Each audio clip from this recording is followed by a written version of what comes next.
From the dungeons of Morningstar, I'm Stretch.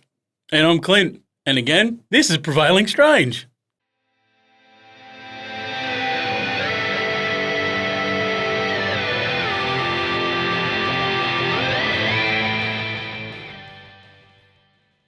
This installment of Prevailing Strange is what we like to call Rant and Sundry, where we get to touch on some of the subjects that we've already touched on. I said touched on twice.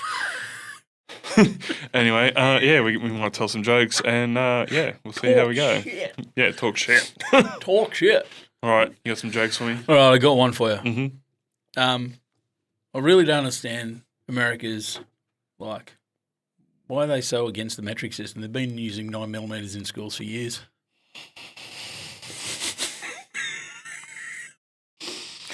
Oh, we're going there already. Oh, I got more. Are we going to go one for one or what? No, you wait. You wait. Okay. Today I saw a small person climbing down the wall of a prison. I thought to myself, that's a little condescending.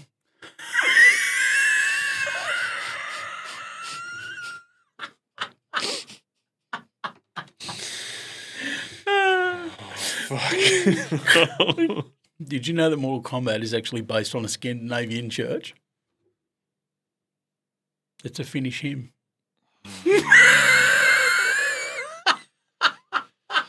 Fucking hell.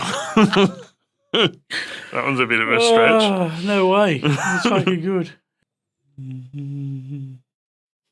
What do incels and Excel spreadsheet have in common? Oh, here we go. Both frequently assume that they're a date, but they're not.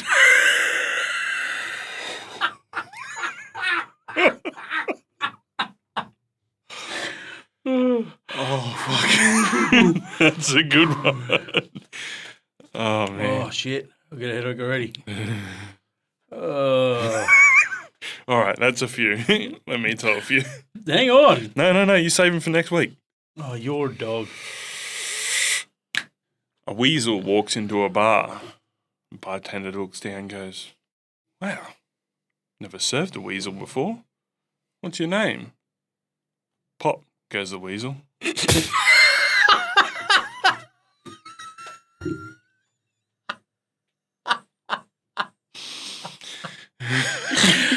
so shit. It's so good. I knew you'd like it. Oh, I love shit jokes. Let's go. Okay, you got two more. Better make them good ones. Why don't cows have horns? They do. No, fuck, I stuffed that one up.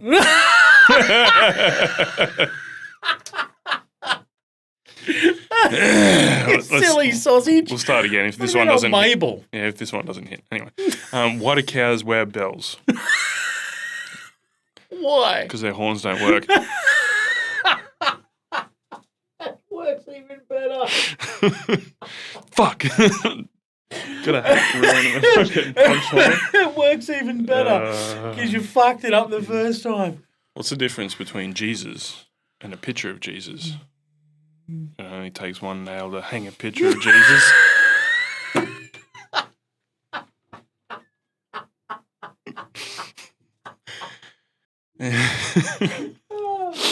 Oh, fuck off. Fucking Jesus. Cheese and rice. Well done, sir. Well done. I have a headache once again.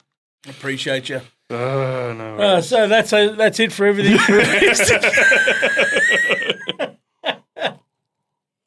Oh, dude. Oh, god dang. Well, that's the jokes. That's the jokes. That's the jokes for the week. And do you have any subjects you want to bring up? We were talking earlier, and I said I'll leave it for the Rant and Sundry episode, but I can't remember what it was. I should have took a note. Probably should have. We were talking about music art the other day. Yeah. Now, like I said, there's a band that's been giving me such good positive juju, Electric Callboy. Yeah. Well, they've got a drummer, Frank Zuma, Right. and he's from Sum 41.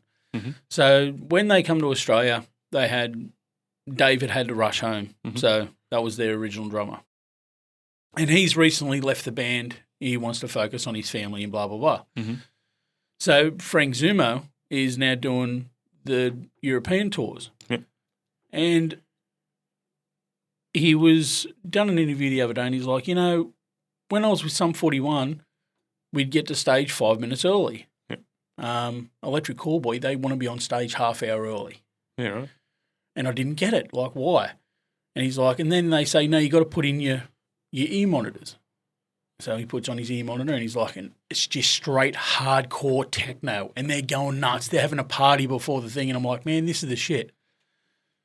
I've never been a fan of Frank Zumo's drumming. Yeah. But it's this sort of environment that makes you appreciate other artists. Yep. I've never really been into Sum 41. But now I'm a fan of Frank Zumo. Yeah, okay. And it's made me want to go back and rewatch all these other stuff to the point where I've been watching drummers on YouTube. Now, there's a clip, and it's of Denny Carey, who's the drummer for Tool, and it's him playing just isolated drums for him. Yep. And if you ever seen Denny Carey's drum kit? Yeah, but fucking wild. There's a particular, I don't know if it's the same clip, him wearing the full fucking Larry Bird Celtics. Yeah, fucking fantastic. Dude is a fucking weapon. And it's like, I don't know how, literally he's got 50 drums that he's got access to in that thing and he's just like... Uses them all. Uses them all. Yeah. And when you watch him do it, it's effortless. It's like us breathing. Shout out the Celtics, by the way. Oh, no one cares. It's effortless. And it just gives you goosebumps. It makes your breath skip, like you double intake. Like the amount of, it blows me away. And then I'm like, fuck off. How can you do that? One of my mates, Brian, her partner is in a death metal, like a metal band. And just seeing, like, he gets on Facebook and he just does little licks on his guitar. Yep. And just seeing how effortless it looks, like he's not even pushing down on the strings. And his fingers are just walking and just making these incredible sounds with 6 strings. Yep. What the fuck, dude? Yep. It blows me away. Yeah. And that's why I could never live without music. I've been going down a bit of a rabbit hole with music lately. So being elder millennials as we are, the kind of music that was, so influential to us, it's pretty cool to see nowadays on like TikTok and Instagram and YouTube. You have these people who do reaction videos. That's kind of their bread and butter, and they're watching music videos, and just being able to, like, I wish I could experience some of the music that we did for the first time again. The next best thing is being able to watch, a younger generation experiencing it for the first time and like enjoying it, like in the past I've tried to show young fellas at work some music and the eyes glaze over and obviously it just doesn't hit right for them, and that's fine. But yeah, watching these people, guys and girls, react to the music that grew up and love, and to have that similar kind of, they're having like a reaction that shivers and well, fucking cool. We're talking about reactions, like, and this is how I got onto Electric Callboy. Yeah. So Tank the Tech, he's a YouTuber. He's also he's a musician, guitar tech. He does all that sort of stuff. So hence Tank the Tech. Yep. So he was doing just YouTube reactions to music videos. And he'd done one to We Got the Moves by Electric Callboy. Might have been Hyper first. But he'd done just a holy shit, I have never heard of these guys. And it blew his mind. And then over the next few weeks, he just kept doing more and more of Electric Callboy stuff. They reached out to him and said, dude, you do this stuff for a living. Come and do a tour with us. Yep. Just come and hang out with us and tour. Now he's a tour manager for Electric Callboy. That's cool. Now he gets on stage and he rapped with Electric Callboy in German for his 38th birthday. Yeah. He kissed the lead singer.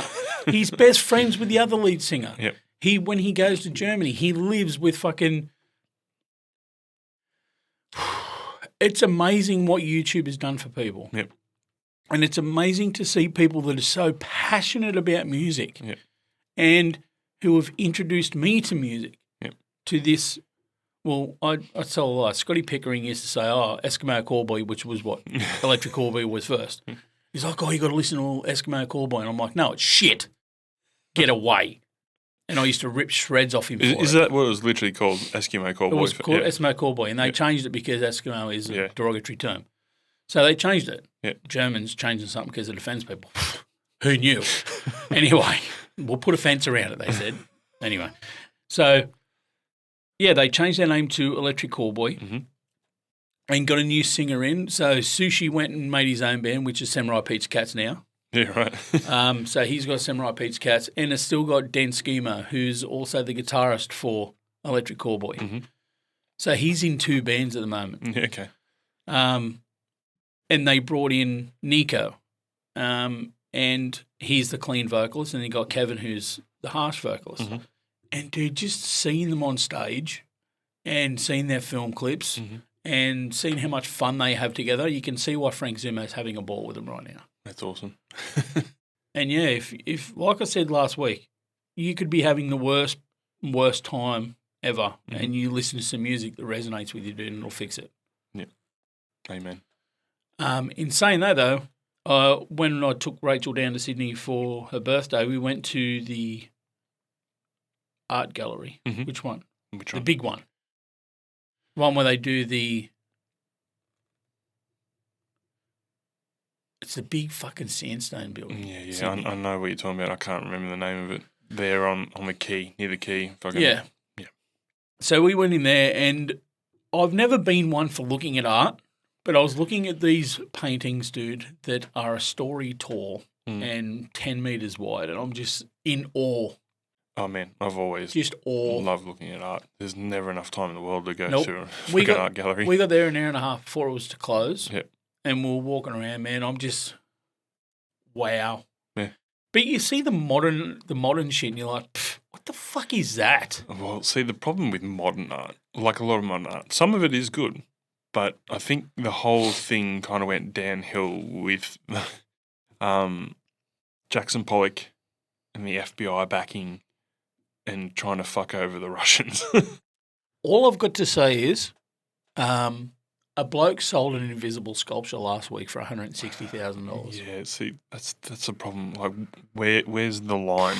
Is he fucking around or what? The fucking banana duct tape to the banana wall. on the wall, yeah.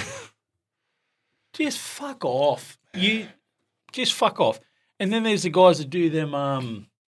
They do the installations. Oh, we're going to put buckets on top of each other, and we're going to put a hole in each bucket, and we're going to fill them up with sand, and then watch them fall, and that's going to be the art. No, fuck off. You did nothing. All you done was fill buckets up and put them in a tower. Gravity is the artist in that aspect. See, it's a funny thing. When it hits right, it's so good. Have you ever seen that installation? It's the robotic arm with dude, that's so fucking heartbreaking. And heartbreaking, dude. Like, what the fuck, man? How you why do you feel that way about a fucking robotic arm? But then you got that's the funny thing about art. There's that girl. There's that lady who was in there, and she was like, there was a table, and it had all this stuff on there, and they're like, pick whatever you want and do what you want to me. She's done it twice now. It took like an hour for people to start hurting her. Yeah. Why? Oh, man. And then there was a fuckwit over in an Italian art studio that put a dog in the corner. Did you see that? No. That's not art, dude. That's fucking torture, and that bloke should be arrested. Anyone that walks up to that girl, even though she's given her permission, that isn't right. Every single person that hurt that woman needs to be arrested. Absolutely. I mean, it says something about society, but it's not something that I think we need to kind of explore and kind of make you know. I don't think that's art. I think it's fucking heinous. Yeah. I seen some of them paintings in the art gallery the other day that make you sit there and go, wow. Even the subject matter of the painting, it didn't resonate with me. Yeah. The detail in it. The detail, like, the brush strokes. The skill. The way it looks airbrushed, dude, 200 years later. Yeah. Fucking these people were doing this shit. It's fucking mind-blowing. Yeah, no. If I can suggest anyone to go out and check out more art, like just have an open mind. Yeah. Go in and have a look. Some of it is fucking ridiculous. Try and like maybe avoid the modern art. Oh, yeah. They had the young Archibalds up there. Mm-hmm. So it had, dude, fucking kids that were doing these portraitures, right? Sensational. Yeah. Mind-blowing. Incredible. Do better than me now. Yeah. And I've been doing this shit for 25 years. These 10-year-old kids doing portraits and shit. Yeah. Just in different mediums, different. None of them, not all of them were photorealistic. All of them had some sort of artistic touch to them and they were differing in different ways. Mm. Amazing. There's an Aussie bird. She's over in America at the moment, New York. CJ Henley, I believe her name is. If it's wrong, I'll put it on the screen. Where? Where are you going to put it? I'll just fucking here, maybe you're here or maybe so even good. There. I want you to put in every single one of them. We'll see. I follow her on Instagram. So she does this thing where she'll take a picture of something. Sometimes she'll scrunch the picture up and then she'll draw it photorealistic. And like some people might say that that's kind of, well, what's the point of that? But like the skill put into that. Dude, yeah. That's the point of it. Is that the one that done the lady wrapped in plastic? She's done lots of different things. The ones that do the shit where things are wrapped in clear plastic and they make it look photorealistic with some fucking paint. Yeah. Oh, no, she uses pencils. It's still wow. Yeah, but yeah, like she'll take things like Mickey Mouse, dip it in paint, take a picture, and then draw that. Yeah, right. Photorealistically. And then she's done installations and shit and kind of, she's done some pretty cool stuff. Does she do the paint smears as well? Like the paint smear and then colour, Wow. Yeah. Sits there with 100 different shades of pink and does a pink paint smear. Yeah. Yeah. And then, wow, incredible. Yeah. Art. It is. French hand. Yeah. Italian hand. Italian hand, French hand. Italian hand. Italian hand, yes. Yeah. But yeah, dude, I agree. Like, music will always touch me in a certain way, tickle me in a certain way. Jesus Christ, but fucking predator sounds. So it'll always get me in a certain way. Especially, well, my friend Kira's going through some shit right now, and I've been through what she's going through, and it's like I still don't know how to convey a certain that was your stomach, wasn't it? It was gas escaping in my throat. Sorry, so I didn't want to bring the mood down. What you did, motherfucker. I'm sorry, Kira. So, without having the same taste in music, I don't know how to convey how to deal with this because music was how I dealt with the majority of it, and my sense of humour. I've got a very dark sense of humour. Well, you know. Man, I wouldn't say it's a dark sense of humour, but you definitely pull the jokes out at the darkest times. Yeah. I think it was Marley's birthday a few years back that I slapped Branchy. I felt bad, but I had to say it. I'm not going to say it here. Yeah. You know what I mean. Yeah. Now, the thing is, though, I've loved that man for 15 years. And he has heard me say some heinous shit. Everybody does. But don't come after us. Yeah, don't come after us. That's all right. But yeah, it's I don't know, that's how I deal with shit, man. Makes me feel better. Yeah. Man, if you're not laughing, you're crying. Yeah. Yeah. Or not feeling anything at all. And as we know, men that don't feel nothing at all. Let's not do that. It's funny because you love music, I love music, and I think that we have like a Venn diagram of the music that we like, but I think we have some very kind of different peripheries. It would be probably pretty funny to do some reaction videos to some music. Yeah. Dude. Introduce each other to some stuff. Yeah, like you listen to like blues and shit like that? I mean, I enjoy listening to it. I don't know anything. Like, I'll sit in a cafe and if it's on, I enjoy it. But I don't sit and listen to it. My mate, Jeremy Lewandowski, is a tattooist in Cessnock. Mm-hmm. He put me onto this band years ago called the Teskey Brothers. Yep. They're a Melbourne-based blues band. It's just these two brothers. Fucking, you sit there and you listen to it, dude, and it pulls on your heart. Like your chest gets heavy, you get goosebumps, you get tears in your eyes. And it's blues. Yep. It's not any sort of music that I thought I would have listened to. But by getting introduced to that, I started listening to shit my mum used to listen to, like Gene Pitney and fucking done a lot of the music for the soundtrack of Dirty Dancing and shit. Like that sort of shit, it just jives with me now. Yep. Music that I used to listen to in the car with my parents going to my nan and pops for 4 hours. Yep. Because it used to take 4 hours to get to Kempsey. Fucking music I hated, dude. They'd put it on the tape deck and I'd fucking want to throw my head out the window.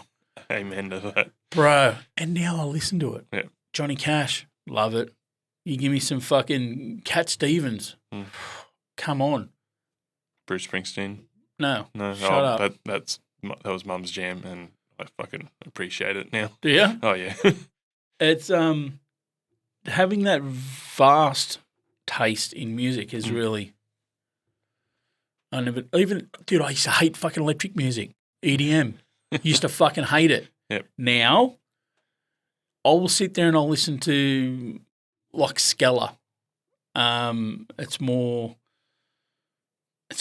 techno than anything, but it's so easy going shit, dude. Trent Reznor eased me into that, like with 9 Inch Nails. Yep. It got me into that. And then fucking Magic Mushrooms and shit got me into EDM. Yeah. So I sit there and I'll watch the EDM concerts and, you know, the big ones at like Tomorrowland where the thing's coming out of the screen and it's grabbing at the crowd and shit. I'm like, I just want to trip balls and go to that. See, I've never been a fan of country music. Mum and Dad listened to a little bit growing up and I was like, no, never. But I found a whole genre of what they call Southern Gothic or Americana. Oh, yeah? Yeah. Very kind of, imagine like, very, I don't even know how to really kind of explain it. It's kind of the music you'd hear in soundtracks for particular TV shows. I can't even articulate the way I would describe this music. Has some of it has satanic kind of influences. Oh, yeah. Yeah, just very kind of like bluesy but spooky kind of sounds and some very cool shit. Nice. You'll have to send me a couple. Well, I might have to do some reaction videos to some stuff. Yeah, dude, I'm all for that. Like I said, this is us having a ball. Yep. And the fact that people watch us and think we're funny is pretty cool. Yep. I was watching that again. Shout out to Joe Rogan's podcast. So he got a message one day off a bloke and he's like, mate, I've got fame out of nowhere. I put a song up during the lockdown. Give me some advice. Fucking flew him out and he was the first music act to play at Joe Rogan's Comedy Club. Yep. Oliver Anthony is his name. Now, I don't like country also, but his music, dude, wow. Yep. I don't know whether it's because he's a battler and the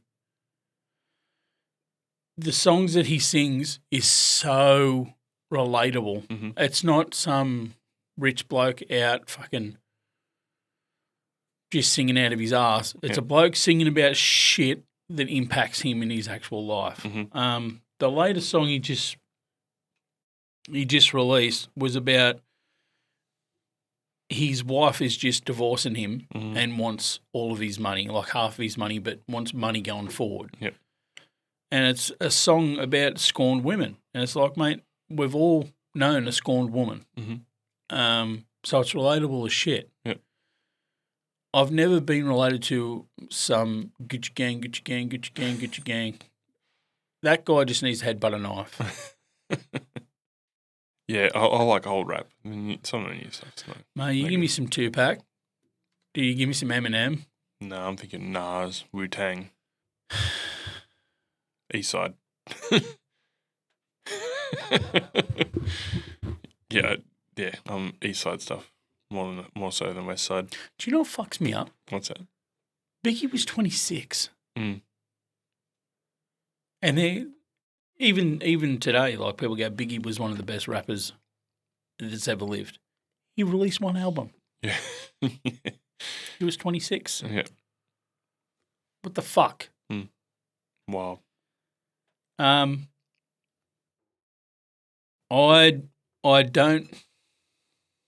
don't listen to that SoundCloud rapper shit that they got going on now. Yeah, nah, not really. At all. There's some songs that have come out that have hit pretty hard. I don't mind, but yeah, not a general rule that I'll listen to a lot of SoundCloud stuff. No. The thing that blows my mind now is it's what women are able to do with a microphone, bro. What do you mean? Well, you've listened to Ginger before, right? You've never listened to fuck, motherfucker. We're going to listen to some Ginger next week. Okay. I'm going to get Pisces up for you. Hang on a second. I don't want to butcher her name because they're not English.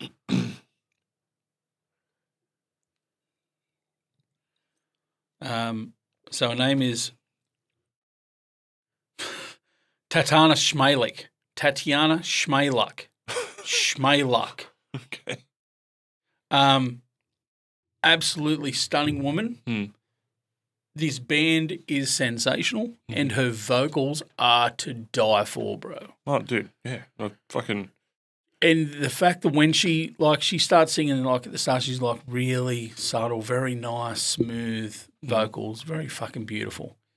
And then when it comes to when it hits, oh, shit. She switches it to hardcore stuff. Oh, yeah. Yeah, I've heard some fucking pretty cool. Just deep guttural. Yeah. It's fucking incredible. Who's the one that released the song with Knock Loose not that long ago, maybe a year ago? Never heard of him. Wow. Okay. Who's Knock Loose? Knocked Loose. Never heard of him. Fucking hell, dude. They're fucking big time. Wow. They headlined Coachella last year for a fucking hardcore band. It's pretty fucking gnarly.